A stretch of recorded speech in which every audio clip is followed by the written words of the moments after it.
পেট্রোপণ্যের মূল্য বৃদ্ধির প্রতিবাদে অভিনব আন্দোলনে সামিল হল প্রদেশ কংগ্রেস। ঊনকোটি জেলা কংগ্রেসের উদ্যোগে কৈলাসহরে এক ব্যতিক্রমী বিক্ষোভ মিছিল করা হয় শুক্রবার।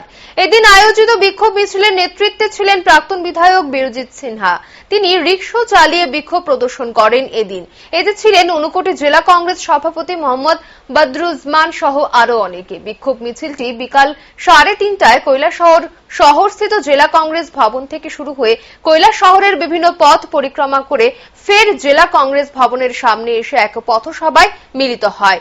বিক্ষোভ মিছিলের সম্মুখে প্রাক্তন বিধায়ক বীরজিৎ সিনহা নিজেই রিকশা চালিয়ে জেলা কংগ্রেস সভাপতি মোহাম্মদ বদরুজ্জামানকে রিকশায় নিয়ে ঘুরেন। মিছিল শেষে কংগ্রেস ভবনের সামনে রিকশায় বসেই সাংবাদিকদের সামনে এদিনের আন্দোলন সম্পর্কে বিস্তারিত জানানো হয়।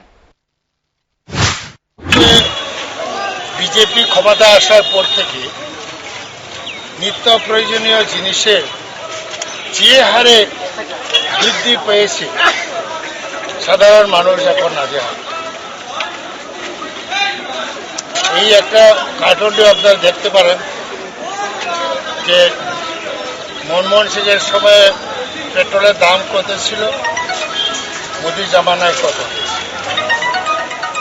এবারে যাতে খাদ্য সামগ্রী যে হারে বৃদ্ধি হয়েছে, মানুষ আর সরিষার তেল খাবে না গরিব মানুষ। গভর্নমেন্টের তরফ থেকে এটা প্রতিরোধ করার সেরকম কোনো উদ্যোগ নেই। এই সরকার পুঁজিপতিদের সরকার, এই সরকার মুনাফাখোরদের সরকার, এবং এই সরকারের বিরুদ্ধে আজকে আমরা জিহাদ করেছি। এর আগেও করেছি, এখনো করছি। এবং এই সরকারের পতন অবশ্যম্ভ। এই সরকারকে দেশ থেকে বিতাড়িত করতে হবে, থেকে বিতাড়িত।